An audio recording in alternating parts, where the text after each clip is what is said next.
amados, minhas amadas, tudo bem com vocês? Espero que estejam todos bem. Bora aí fazer essa resolução do Enem. O Enem tá chegando, tá todo mundo desesperado, mas ó, é umas dicas para você aí, pra gente revisar o conteúdo, ver como que cai, dica de como que você deveria se comportar nessa prova. Tem aqui a companhia do Guilherme Aparecido para que a gente possa aí resolver juntos essas questões, certo, Guilherme? Oi, Érica. Oi, amados e amadas da Érica, tudo bem com vocês? Estou aí mais uma vez e bora lá resolver essa prova do Enem de 2022. Olha, eu confesso que eu achei assim, na nossa época, ó, tinha cabelo colorido ainda, né? Agora já tô de cabelo branco.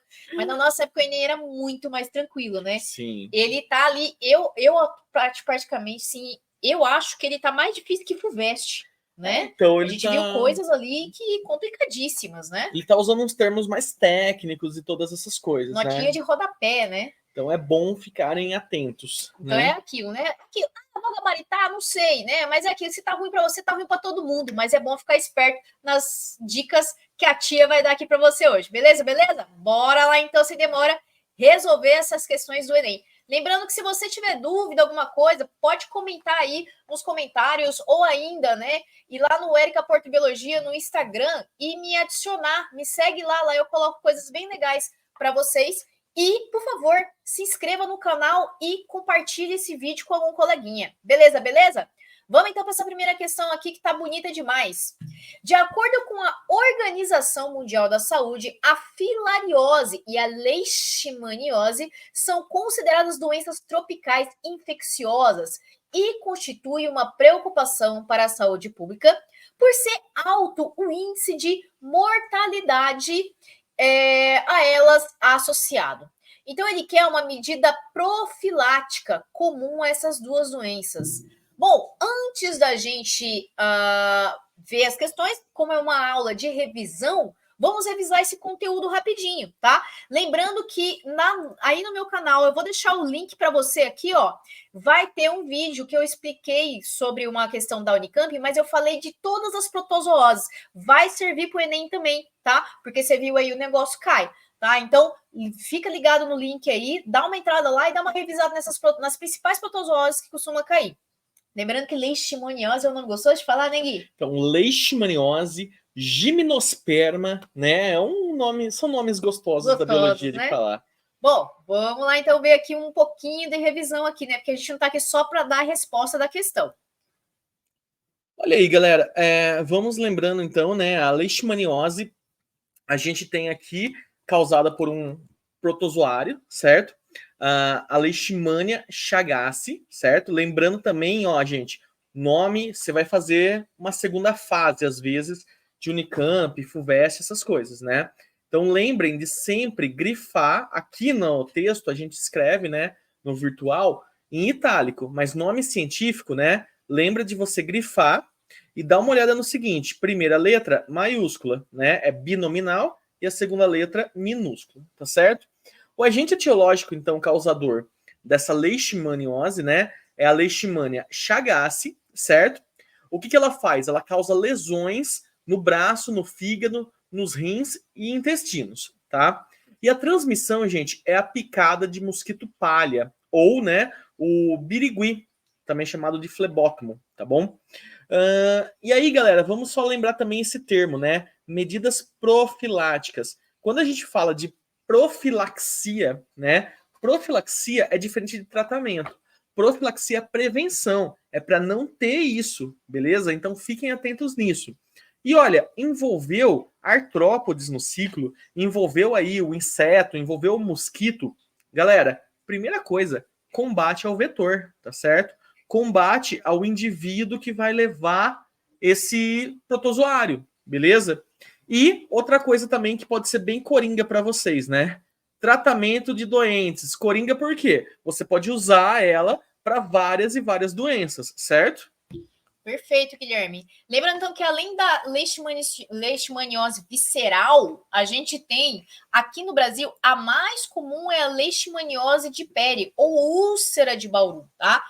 Tanto que você pode perceber o nome, ó, que o Guilherme deu uma ênfase no nome aqui, e olha o nome aqui, o epíteto específico, brasiliensis, porque é nossa, né? Uhul, Brasil, Brasil. E aí, o que acontece aqui? ela tem como característica, então, ulcerações graves na pele, porque ela vai destruir a cartilagem, né? Essa cartilagem mole que faz a modelação da pele da pessoa, do nariz, da orelha, né? E a gente tem bastante cartilagem para dar firmeza na pele. Ela vai fazer destruição, ela vai se, basicamente, esse protozoário, ele vai estar se alimentando dessas estruturas que está presente na nossa pele, tá? E em questão de modo de transmissão e profilaxia, é exatamente a mesma coisa. Muda o protozoário, muda os sintomas, mas as profilaxias é exatamente a mesma, tá? Que é combater o vetor. Só para a gente ver aqui como que é o ciclo dessa doença, para você entender, é o seguinte. Então, você tem aqui, né, os mamíferos, basicamente, isso aqui, muitos cachorros são vítimas nisso, inclusive, né, só um adendo para quem é da região aqui de Campinas, a gente teve casos, né, inclusive eu tratei isso na Unicamp, porque muito provavelmente pode cair na segunda fase até, que é o quê? Casos de leishmaniose em Souzas, que é uma cidade aqui do lado, né? Um distrito de Campinas, na verdade. E aí, cachorro é muito comprometido com isso. Adivinha o que eles fazem com o cachorro? Infelizmente, é sacrificado se ele não tiver um dono aí para cuidar dele, porque o cuidado é muito difícil, tá? Então, o que vai acontecer aqui no nosso ciclo, né? O mamífero em geral, que pode ser um cão, né? Pode ser um roedor, pode ser um ser humano, ele vai ter desenvolvido aí os promastigotas, tá? Esses promastigotas, eles irão aí adentrar nas células, né, do ser vivo, né, do hospedeiro, do mamífero, e elas serão aí, então, né, fagocitadas pelas células do sistema imunológico, que é o macrófago ou os neutrófilos, que são fagocitadores. E aí, o que vai acontecer? Ali dentro, eles irão infectar esses macrófagos também, e eles irão se multiplicar dentro dessas células infectadas, ou seja, eles afetam também o sistema imunológico, tá? Após fazer isso, eles irão, então, para ser transmitido pela picada do mosquito, tá? Então, o mosquito vai receber a picada da pessoa que está contaminada e vai liberar no intestino do mosquito. O mosquito também é vítima, tá bom? Ele também sofre com isso, não é só os vertebrados, não, tá bom? Não é legal para ele ser contaminado, ser parasitado pelos amastigotas. E aí, esses amastigotas, então, eles vão se diferenciar, indo agora para a válvula faríngea, onde tem a picada, onde tem a saliva do mosquito, e ele vai transmitir pela picada. Lembrando que só as fêmeas fazem isso e não os machos. Outro detalhe aqui para a gente prestar atenção, pessoal, é o seguinte: dá uma olhada no tipo de protozoário que o Leishmania é, né? Então aqui mesmo, olha só, promastigotas, né? A gente pode ver qual que é a estrutura. Geralmente os protozoários, a gente classifica eles de acordo com a estrutura locomotora.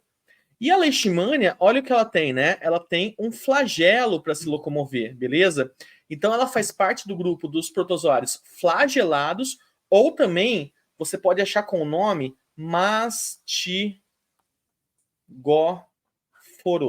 tá? Por que isso, gente? Porque, ó, mastix vem do grego, significa chicote, tá?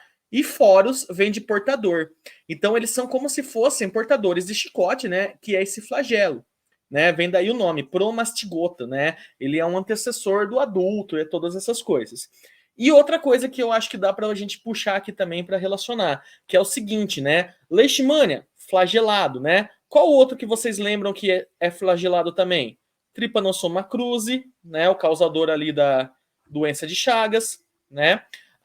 Giardíase, né? A Giardia lamblia, também causadora da giardíase. São protozoários o quê? Flagelados, ok? Beleza, beleza.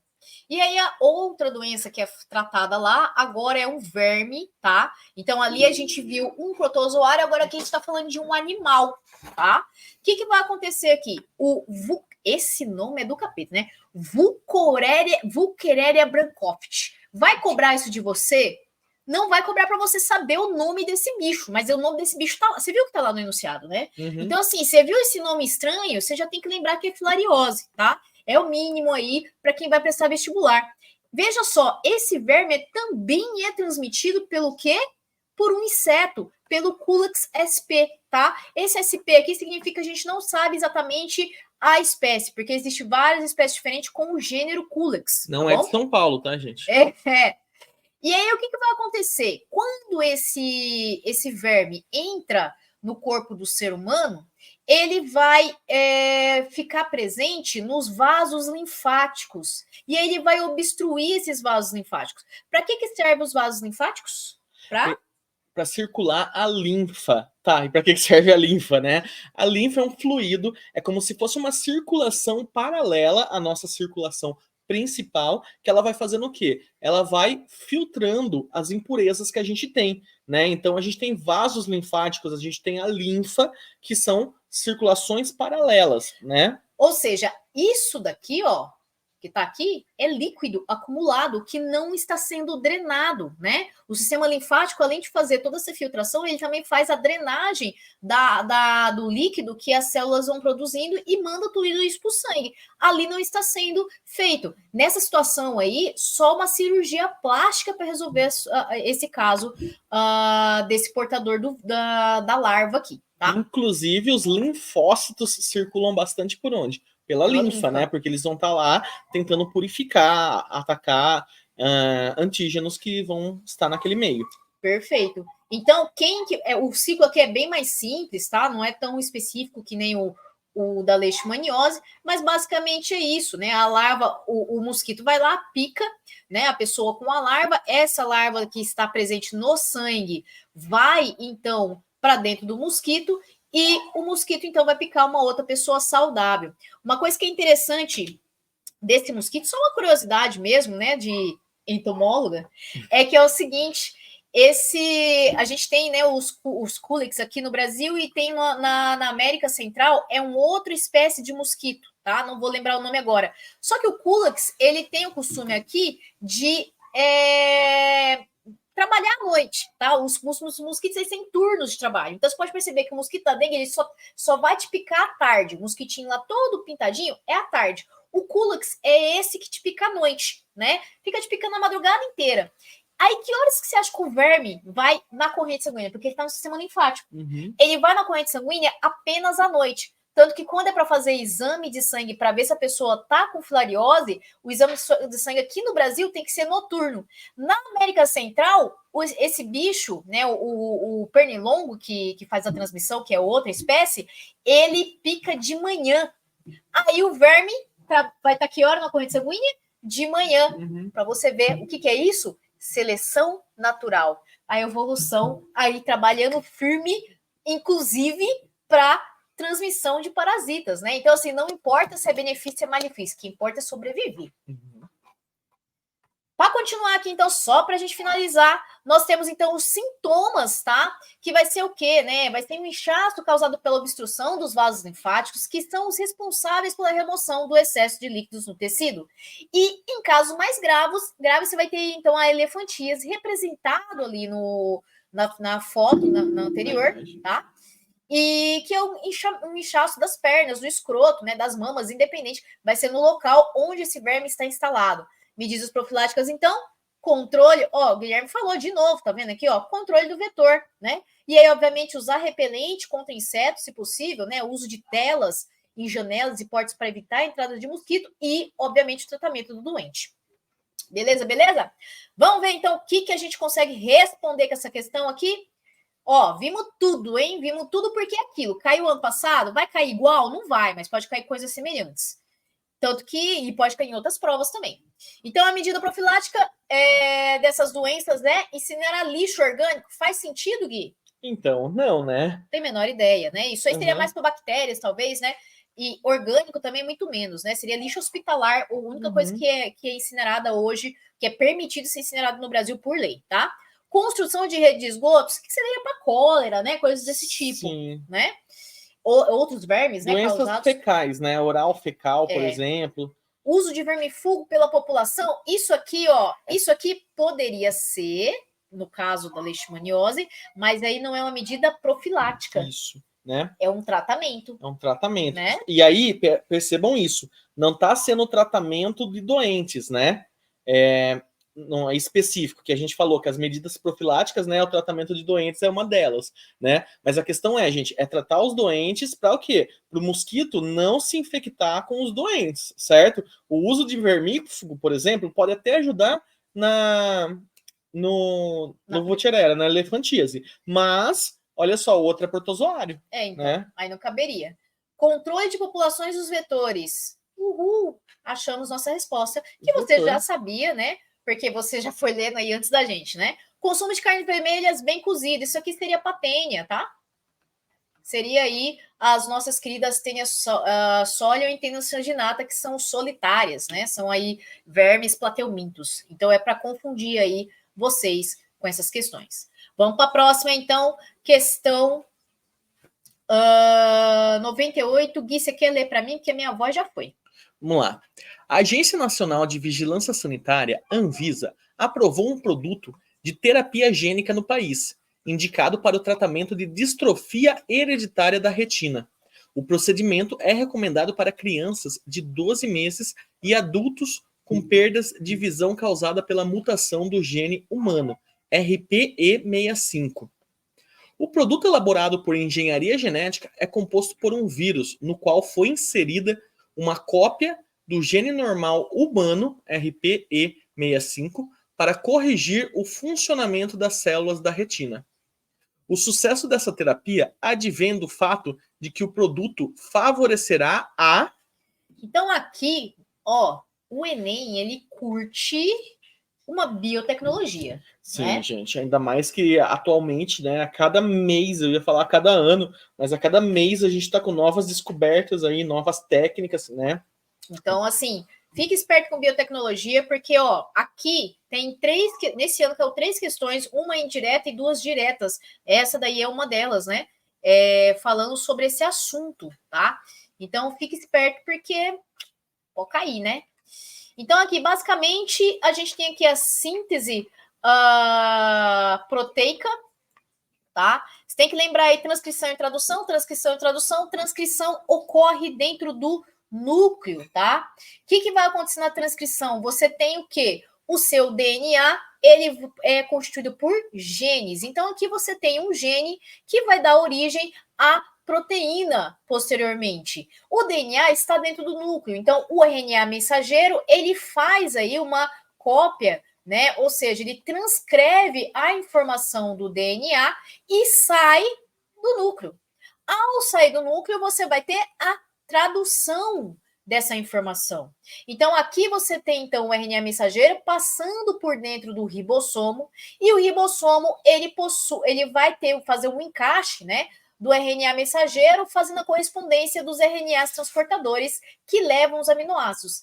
Dentro do ribossomo, então, tem a ligação peptídica aqui, que vai ligar um aminoácido no outro, formando aí, então, uma proteína. Todo esse processo acontece no citoplasma. Essa proteína, ela pode fazer aí suas dobraduras depois aqui, né, suas conformações, pode se unir com outras proteínas, formando proteínas mais complexas, como é o exemplo da hemoglobina, certo? Isso. E uma coisa que é importante, gente, essa aí é uma parte muito linda da biologia, é praticamente a base da biologia. Por quê, galera? Vamos só lembrar o seguinte, as proteínas definem as características dos seres vivos, ok? Então, por exemplo, a cor dos olhos, né? Não são todos vocês mortais que têm olhos claros assim, mas, por exemplo, a cor dos olhos, né? A cor da pele, o formato do cabelo, todas essas coisas, pessoal, são formadas por proteínas, né? As proteínas definem as características dos seres vivos, né?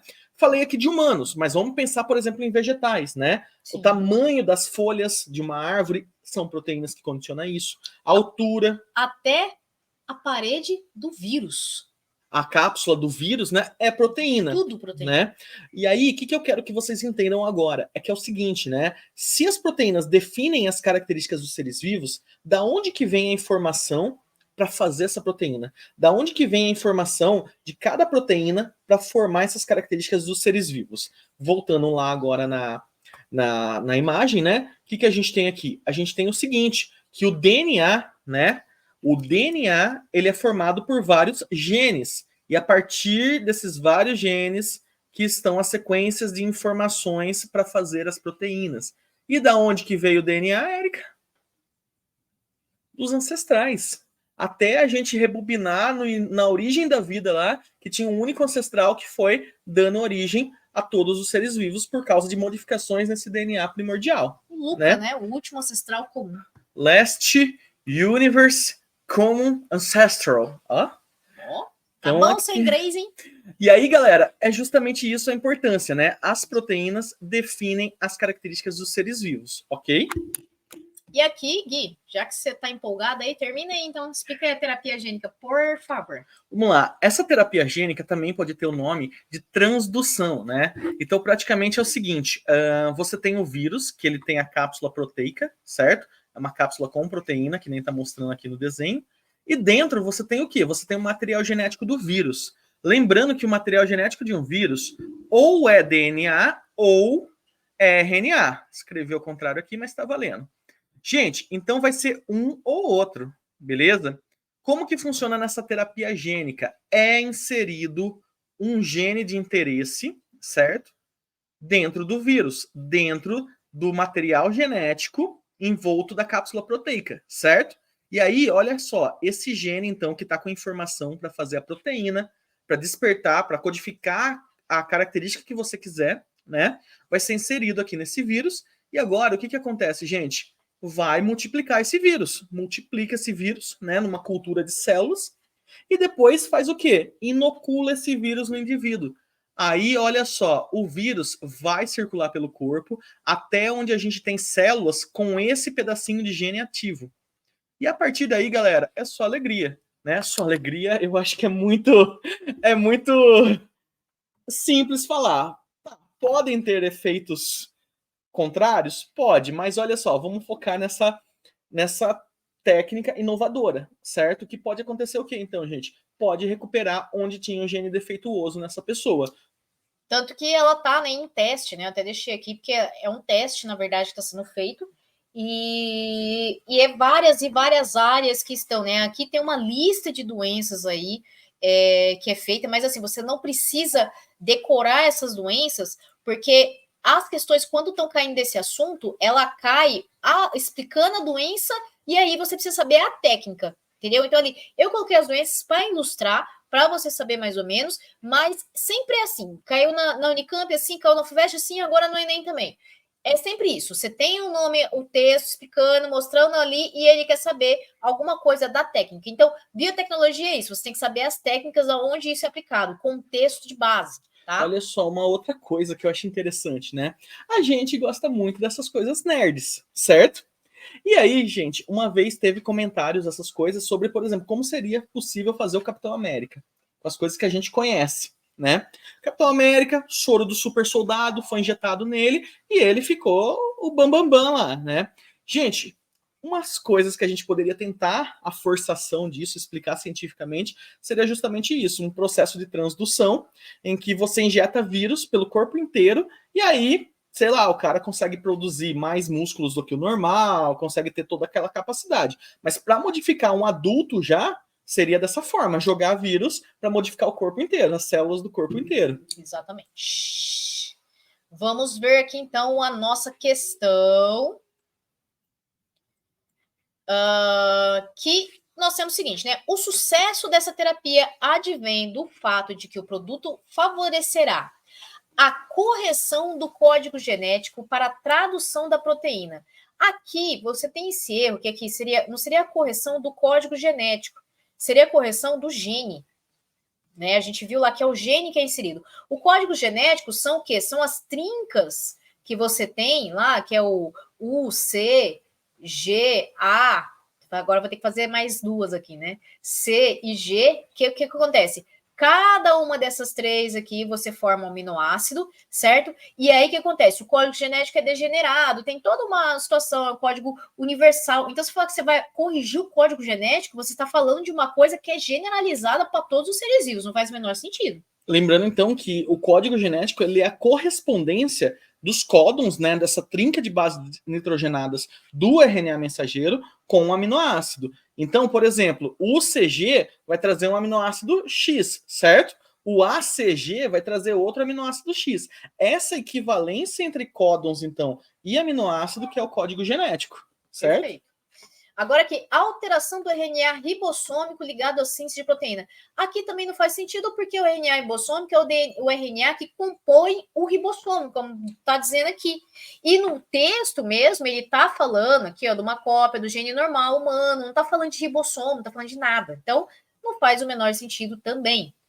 A C, produção de mutações benéficas para a correção de problemas. Ó, produção de mutações benéficas. Gente, é a questão, né? Mutação, né?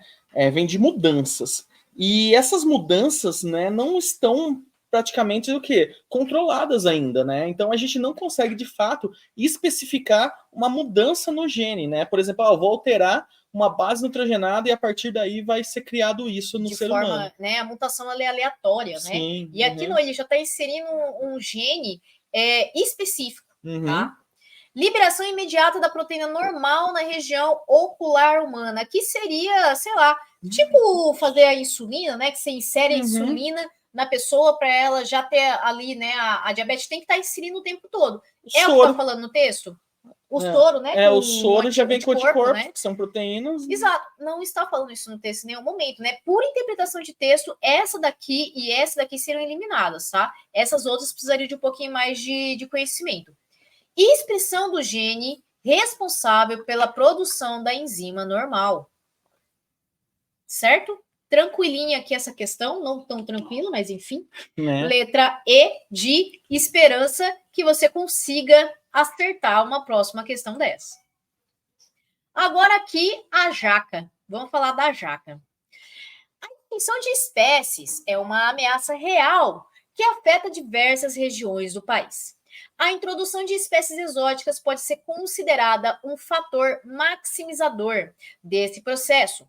A jaqueira, por exemplo, é uma árvore originária da Índia e de regiões do Sudeste Asiático, que foi introduzida ainda na era colonial e se aclimatou muito bem praticamente em todo o território nacional.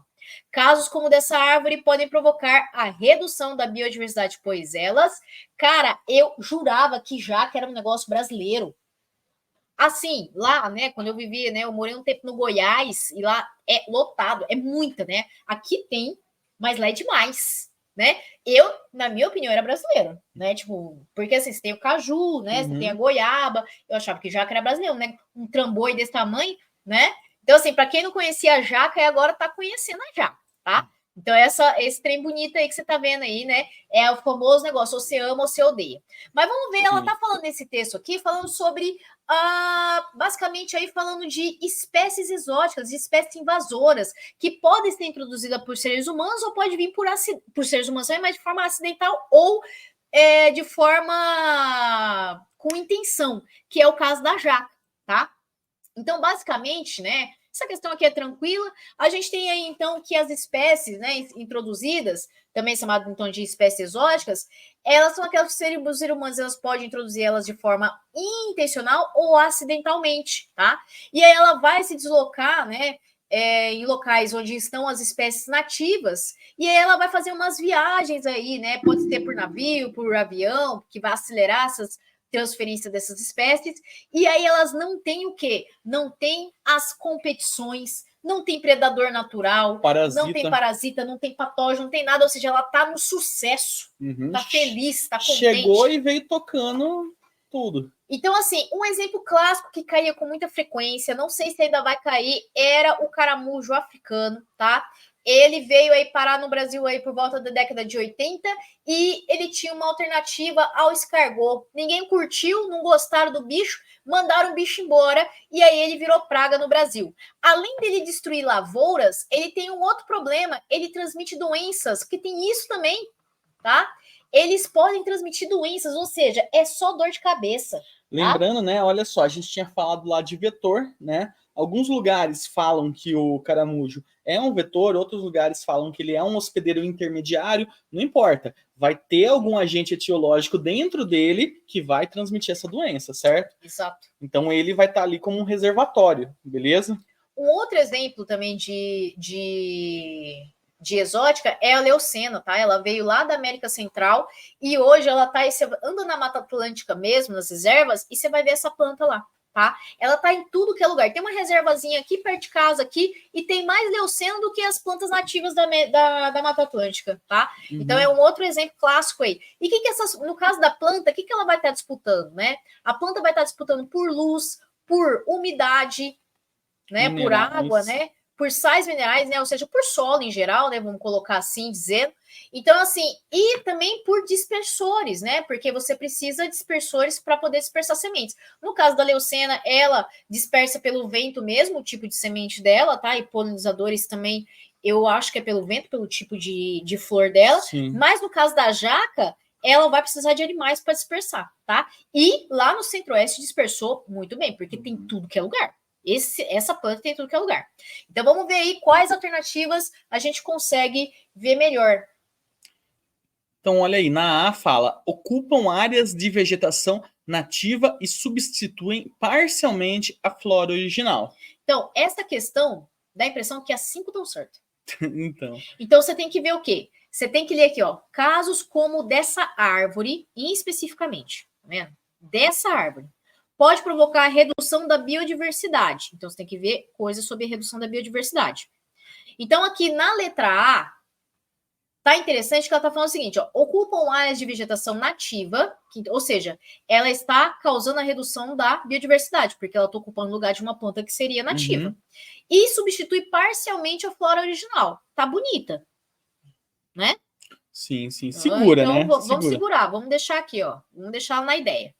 A B, vamos ver o que a B tem de errado para ver se a A tá certa. Estimula a competição por seus frutos entre animais típicos da região e eliminam as espécies perdedoras. Aqui ela está falando de uma coisa, ó, que vai acontecer posteriormente, que é a competição dos frutos pelos animais. Então aqui seria uma consequência para os animais e não entre as próprias plantas. E aqui, na ideia da pergunta, é você está fazendo uma competição, uma situação na hora, naquele momento, quando ela surgiu. Então, é ela com outra planta e não ela com os animais, tá? A alteração dos nichos, beleza, aumenta o número de possibilidades de relações entre os seres vivos daquele ambiente. Aqui você não está aumentando o número de possibilidades porque você está diminuindo a biodiversidade. Sim. Né? Então, aqui também não aumenta. Apresentam alta taxa de reprodução, normalmente os seres que são de fora apresentam, tá? E se mantém com um número de indivíduos superior à capacidade de suporte ao ambiente. Isso daqui, ó. Superior à capacidade de suporte. Por quê? Porque isso aqui é aquele gráfico que a gente tem, né? Que seria o ideal, né? Aqui você tem a resistência do ambiente e aqui você tem o crescimento do ser vivo real, tá? Aqui você tem uma resistência aqui, ó. Então, o que vai acontecer? Por mais que ela seja invasora, ela pode ser um pouco melhor do que as outras, porém, não superior à capacidade do ambiente, não faz sentido nenhum. E aí, diminui a relação de competição entre os polinizadores. Não, ela aumenta a relação de competição entre os polinizadores e facilitação de dispersores de sementes e espécies nativas, muito menos de espécies nativas. Não faz sentido, porque ela está ali competindo.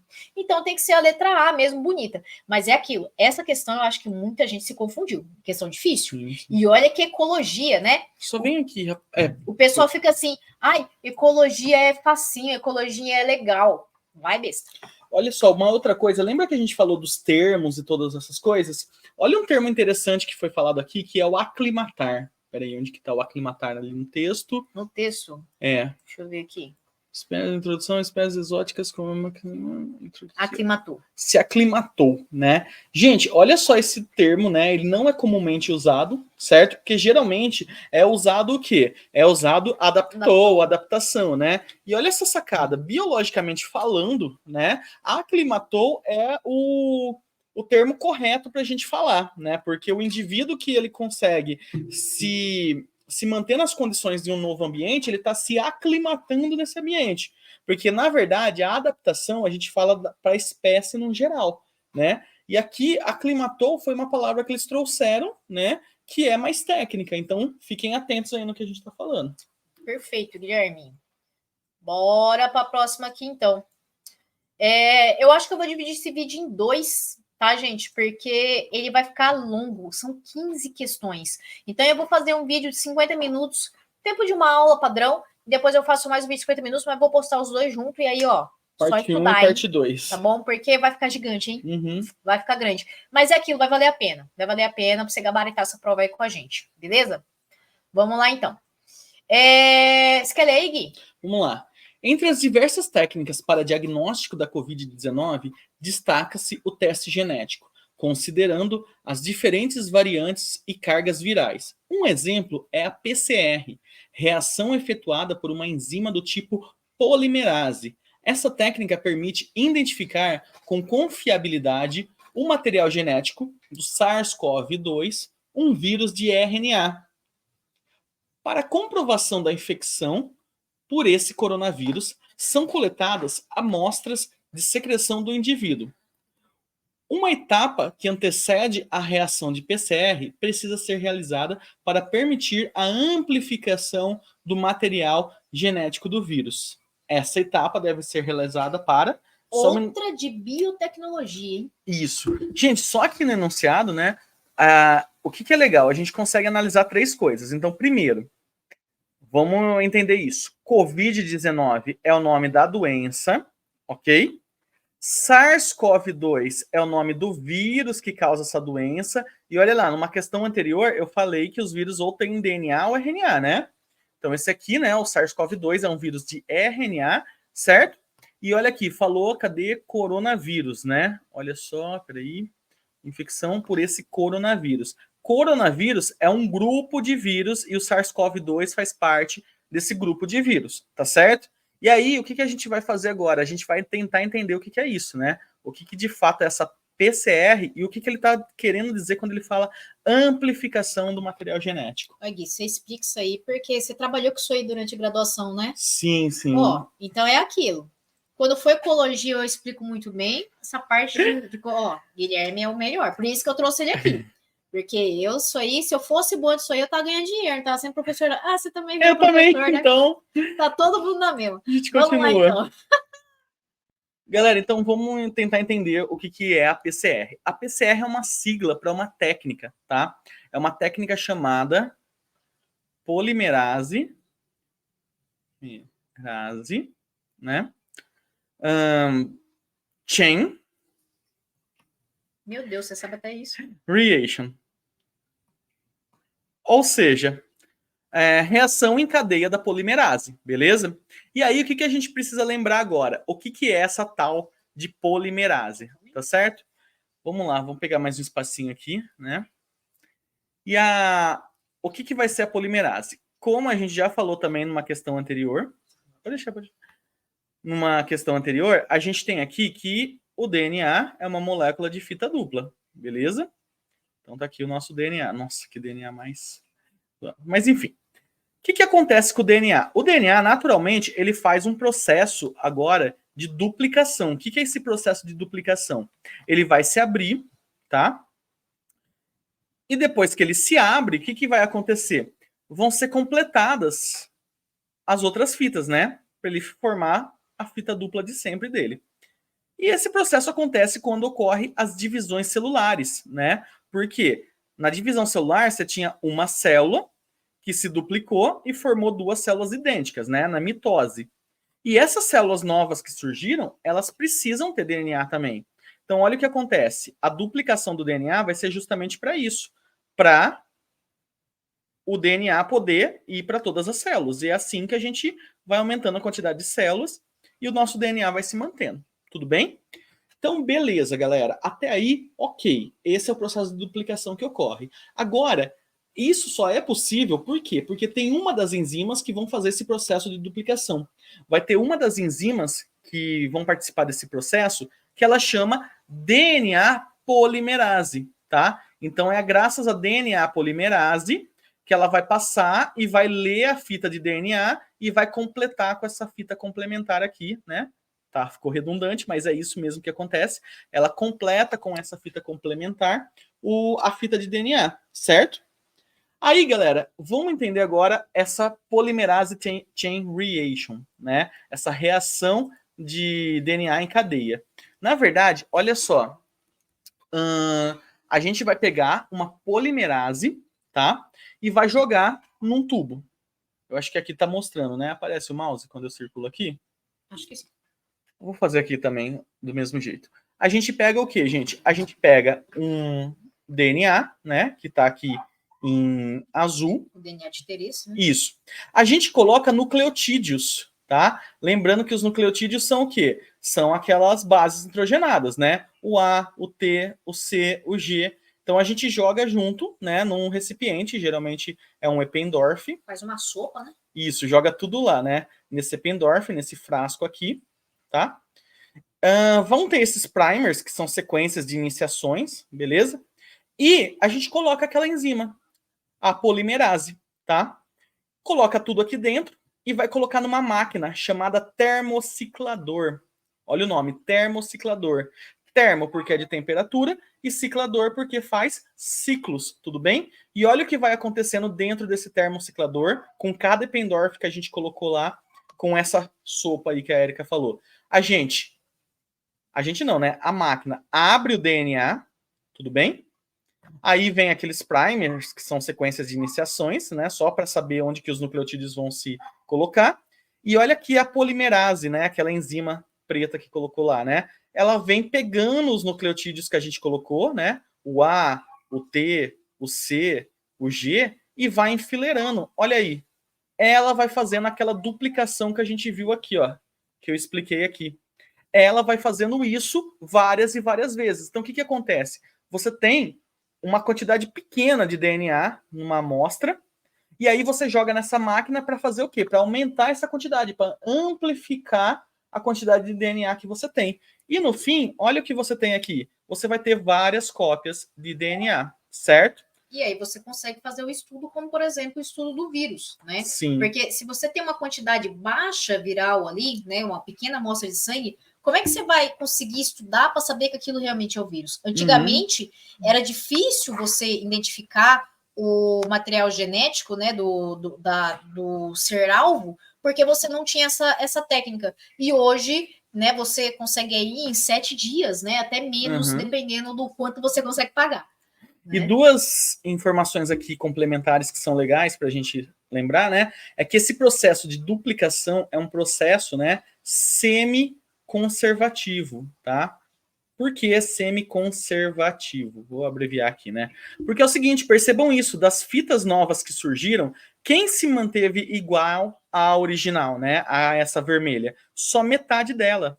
Só metade dela se conservou. Por isso que a duplicação é um processo semi-conservativo.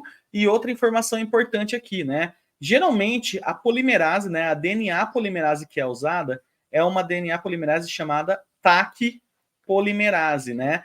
Por que isso, gente? Porque a gente pega isso, né, essa DNA polimerase, de arqueias, de organismos chamados de extremófilas, né? Que são aqueles organismos que têm o que, gente? Que resistem a condições extremas, como, por exemplo, altas temperaturas. E já que vai num termociclador, a gente pega essa DNA polimerase de uma extremófila, de uma arqueia. Ela aguenta a porrada, né? Ela aguenta essa temperatura alta dentro do termociclador. Perfeito. Depois dessa aula de ensino superior do Guilherme, né? Vamos aí, então, tentar responder essa questão. Será que vocês conseguem aí? Difícil, hein, essa questão aqui também. Eu tô falando difícil para todas, não sei se vocês perceberam, né? Eu acho que tem umas 2, 3 que eu achei fácil, aí o resto o negócio foi louco. Ó, essa etapa deve ser realizada para concentrar o RNA viral para otimizar a técnica. Ele usa, se você está usando, né, a técnica de PCR, né, o que vai acontecer? A técnica de PCR, a gente viu, ele precisa, basicamente, tem que ter DNA envolvido. Então, esse RNA, ele vira DNA, né? O vírus, ele faz isso, tá? Então, não é concentrar o RNA viral otimizar, porque ele está falando da amplificação do material genético do vírus. Aqui, muita gente deve ter caído nessa, né? Identificar as amostras de anticorpos anti-SARS-CoV, viajou, né? Não faz sentido nenhum. Proliferar o vírus em culturas, aumentando a carga viral. Não, ele está falando da amplificação do material genético, tá? Não faz sentido também. Isso aqui eles fazem? Fazem, mas não é disso que ele está falando. Purificar ácidos nucleicos virais, facilitando a ação da enzima. Até faria sentido, né? Mas, olha só, o ácido nucleico viral é o DNA, é o RNA, né, do SARS-CoV. E a gente, na PCR, a gente usa quem? DNA. A gente usa o DNA. Então, outra que daria para confundir aí. Obter moléculas de cDNA, esse C é o quê? De cópia, né? Ou não? DNA complementar, DNA né? complementar. Ah, tá, do coisa lá. DNA complementar viral por meio da transcrição reversa, né? Faz sentido isso aqui? Olha, vamos pensar no seguinte: um vírus de DNA, sabe aquele processo que a Erika mostrou lá? Que faz a proteína, faz o RNA mensageiro, o DNA, faz o RNA mensageiro e a proteína? A transcriptase reversa é quase ao contrário. Por quê? O vírus coloca o RNA, né? Faz um RNA mensageiro. Desse RNA mensageiro faz uma fita de DNA, uma fita simples de DNA. E aí vai ser feito um DNA complementar para essa fita. Pronto, você tem um DNA aí que vai ser lido. Então, letra E de... Eita! Realmente, cheia de conceitos essa questão, galera. O Enem não tá para brincar não, né? Qualquer um que consegue medicina não precisa não, hein? Foi o tempo. Ai, mais uma aqui, ó, para arrancar o cabelo. Diversas substâncias são empregadas com a intenção de incrementar o desempenho esportivo de atletas de alto nível. O chamado doping sanguíneo, por exemplo, pela utilização da eritropoietina, eita palavra difícil, é proibido pelas principais federações do esporte do mundo. A eritropoietina é um hormônio produzido pelos rins e pelo fígado. Eu sabia dos rins, mas não sabia do fígado. Sim. Né? Mas ok. E sua principal ação é regular o processo de eritropoiese. Seu uso administrado intravenosamente em quantidades superiores àqueles presentes naturalmente no organismo permite que o indivíduo aumente sua capacidade de realização de exercícios físicos. Esse tipo de doping está diretamente relacionado ao aumento da... o que será, né? Essa aí tá tranquila se você souber o que é o tal do eritrócito. O que é eritrócito? É um nome feio para hemácia, tá? Então, hemácia é igual a eritrócito. Se você costuma ler seus exames de sangue, você sabe disso, né? Que lá normalmente é escrito eritrócito e não hemácia, tá? Então, a hemácia, é bom lembrar, né, que ela contém o pigmento vermelho, que é a hemoglobina, que possui o ferro, né, o ferro da cor vermelha, e é ele que vai se associar com o oxigênio para levar o oxigênio do pulmão para os órgãos, para os tecidos do resto do corpo e trazer o gás carbônico. Lembrando que o gás carbônico, a maior parte dele é transportada, dissolvida em formato de bicarbonato, tá? E não anexado à hemácia e não anexado ao eritrócito. E aqui, então, nós temos aqui, né, basicamente, só para vias de regra, né, que as hemácias, então, dos mamíferos, elas são anucleadas, por isso que elas são, assim, achatadinhas, bonitinhas, e elas derivam de células nucleadas da medula óssea, então você tem essa transformação aqui. Por ela ser anucleada, ela vive pouco, ela vive apenas 120 dias. E aí os macrófagos, então, fagocitam elas lá no baço e a hemoglobina ela é recuperada, tá? Ela passa pelo tratamento no fígado e você tem então a bilirrubina que vai ser eliminada pelo fígado na bile mesmo, tá bom? E aqui você tem os hormônios, tá? Eu coloquei aqui um slide com outros hormônios, que é aqueles hormônios de nota de rodapé. O Enem foi sacana, hein? Sim, então. Eritropoetina mesmo, né? A gente chega até falar tudo. Só que aí, uma outra coisa que eu acho interessante da gente falar aqui também. Lembra que a gente falou de aclimatar, que tinha na outra questão? Essa eritropoetina, pessoal, ela acaba sendo liberada. Por exemplo, a gente usa muito o exemplo de quando seleções vão jogar em lugares de elevadas altitudes, por exemplo, no Peru, né? Então, o que acontece? Essas seleções, elas têm que ir 1 ou 2 semanas antes para o corpo sentir essa pressão e ele começar a se aclimatar naquela região, ou seja, ele começar a produzir essa eritropoetina para o corpo conseguir pegar mais oxigênio e eles terem um bom desempenho na hora do jogo, na hora da atividade, né? Então, olha de novo a aclimatação que eles trouxeram. Tendo então tudo isso em mente, sabendo de todas essas informações, né? Sabendo então que a eritropoetina é responsável para produzir, para influenciar na produção de hemácias. Então, e hemácia é o quê? Transporte de oxigênio. A gente consegue então fazer nossa questão, tá? Que a gente vai ter o seguinte. Calma aí que deu uma travadinha. Boa. Voltou. Nós temos o seguinte, então. Esse tipo de doping está diretamente relacionado ao aumento da frequência cardíaca? Não, né? Capacidade pulmonar? Não é o pulmão que vai estar se multiplicando. Massas musculares do indivíduo? Quem dera, né? Isso aí é... Qual que é o hormônio lá? É os hormônios da testosterona, não, é a né? transdução lá com o vírus, formando o Capitão América. Então. Atividade anaeróbica da musculatura? Gente, anaeróbica não tem muito a ver com oxigênio, né? Falta de oxigênio aqui, né? Taxa de transporte de oxigênio pelo sangue? Legal. Correta, né? Letra E. De eritropoetina. De eritropoetina. Perfeito. Bora então para essa próxima aqui. É que eu leio. Lê aí, porque, nossa senhora. Vamos lá. Desde a proposição da teoria de seleção natural por Darwin, os seres vivos nunca mais foram olhados da mesma forma. No que diz respeito à reprodução de anfíbios anuros, os cientistas já descreveram diferentes padrões reprodutivos, como os exemplificados ao seguir. Espécie 1. As fêmeas produzem cerca de 5.000 gametas, que são fecundados na água em lagoas temporárias de estação chuvosa. Todo o desenvolvimento embrionário do ovo, a metamorfose ocorre nesse ambiente, independente dos pais. Ou seja, né, nessa daqui a gente pode ver que a fêmea, ela coloca uma quantidade absurda de ovos, tá? Então você pode perceber que é isso aqui, a estratégia, né, essa questão ela tá querendo falar da estratégia de reprodução, tá?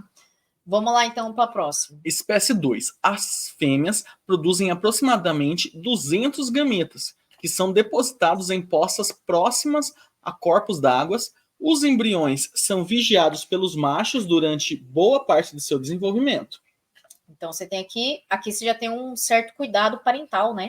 Aqui, é deixado de forma independente. É tipo as tartarugas, né? Por que a tartaruga vive tanto tempo, Guilherme? Você sabe? Agora com esses excessos de plástico, não posso dizer a mesma coisa. Não. Considerando, né? Não considerando a intervenção antrópica. Entendi. Mas ela vive muito tempo porque ela fala, né? Tipo, se vira aí, filho, não vou cuidar de vocês, não. Ela só coloca o ovo e vai embora. Esses anfíbios aí provavelmente é a mesma coisa, né? Vai viver muito tempo porque não fica cuidando dos filhos. Ela paga uma de boazinha, mas ela é vida louca. Entendi. Né? A espécie 3, então. As fêmeas produzem por volta de 20... Olha a diferença. Você tem ali 5.000, só que não cuida. Aí 200.000 cuida mais ou menos. 200, né? Cuida mais ou menos. E aqui 20. Se é menos, provavelmente tem um maior cuidado, né? Porque você percebe que é inversamente proporcional. Quanto menos cuidado, mais gametas é investido, tá? Então aqui, são fecundados sobre a superfície de folhas, então tem todo o cuidado de colocar na superfície de folha, cujos galhos estão dispostos acima de superfícies de corpos d'água e aí se desenvolve até a eclosão. Espécie 4. As fêmeas produzem poucos ovos, nem falo o número aqui, mas é menos de 20, né? Então, ela vai produzir poucos gametas que, quando fecundados, são abocanhados pelos machos. Os embriões se desenvolvem no interior do saco vocal do macho até metamorfose. Então, você tem um cuidado parental direto aí. Aquele papo lá que o macho tem, né? Tá lá dentro. Até metamorfose quando saem através da boca do pai. Os padrões descritos evidenciam que aqui você tem questões de seleção natural, tá? Diretamente aí do nosso querido amado Darwin. Basicamente, aqui explicando de uma forma bem simplificada, tá? Nós temos aqui, por exemplo, imagina um ambiente onde tem grilos, né? Que são marrons e verdes, em um substrato marrom. Quando você tem os grilos marrons e verdes substrato marrom, esses bichos são predados, certo? Sim. Então, o que vai acontecer? Com Com o passar do tempo, aquele que está em maior evidência naquele substrato marrom vai diminuir sua população, porque os passarinhos vai ver, ó, comida grátis aqui, ó, facinho. Uhum. Quem que vai conseguir ser camuflado? Quem que vai conseguir sobreviver porque ele está escondido? Isso, aí ele vai Né? conseguir obter mais alimentos, ele vai conseguir se reproduzir mais, enquanto os verdes vão tentar e eles têm muito mais chance de ser predados. Exato. Agora, se você muda o substrato, a força da seleção está a favor do verde, certo? Então, quem sobrevive no final? O verde. Então, assim, você tem vários tipos de coisas que vai influenciar na sobrevivência desse ser vivo. Então, vai ser desde tipo de reprodução, então ele vai ter que ver estratégia reprodutiva, ele vai ter que ver o tipo de como ele vai acasalar, igual, por exemplo, o pavão, ele tem aquele leque maravilhoso, macho, né? Por quê? Evolutivamente falando, foi mais interessante para ele se arriscar para ser predado, né? Ou seja, chamar atenção e conseguir a fêmea com mais facilidade, tá? Então, assim, o que importa na evolução é você mandar seu gene para frente. Como isso vai acontecer? Não sei, tá? E aí vai determinar. É isso que essa questão está falando, tá? Neste caso aqui, ela está se referindo ao tipo de estratégias reprodutivas. Então, assim, é uma questão tranquila, tá? Então, aqui, os padrões escritos evidenciam as fêmeas influenciam no comportamento dos machos? Não, né? Não é exatamente isso, porque aqui a gente está falando de fêmea e está falando de macho também. Então, não, certo? Aí você tem o cuidado parental é necessário para desenvolvimento? Aqui tem cuidado parental? Não. E teve sucesso. E conseguiu. Né? Então, não. O grau de evolução determina o comportamento reprodutivo? Sim. Não, peraí. O grau de evolução determina o comportamento evolutivo, né? Não é o grau de evolução, né? Que vai determinar o comportamento evolutivo. Na verdade, o comportamento reprodutivo vai determinar o grau de evolução. Se vai conseguir sobreviver ou não. O sucesso reprodutivo pode ser garantido por estratégias diferentes? Aqui está mostrando cada uma estratégia e os 4 conseguiu aí sucesso reprodutivo, e bem diferente. Se as 4 espécies estão vivas hoje, né? É porque cada uma teve sua estratégia e conseguiu sobreviver. Cada um do seu jeito, né? O ambiente induz modificação na produção de número de gametas femininos? Não. Lamarck também, isso aí, Isso né? aqui seria lamarquismo. Então, letra D de deu bom, hein? Vamos fazer o seguinte. Eu vou encerrar esse vídeo aqui agora. Parte mas, tem o próximo. Então, vai lá, passa uma água no rosto, come alguma coisa, bebe uma água e vai lá no próximo vídeo que a gente vai continuar essa prova, porque ela é muito grande, são 15 questões. E fazendo uma revisão dessa forma, né, já se viu. Então, 1 hora de aula, é bom você dar uma pausa e refrescar a mente, beleza? A gente já volta aqui. Então, curte aí se você gostou, né? Dá um joinha para mim e compartilha com algum amiguinho que não seja seu concorrente, né? Que tá pegando outra vaga aí, porque os concorrentes nessa hora a gente tá eliminando, né? Então tá bom, então. Beijão, até daqui a pouco, hein? Tchau, tchau.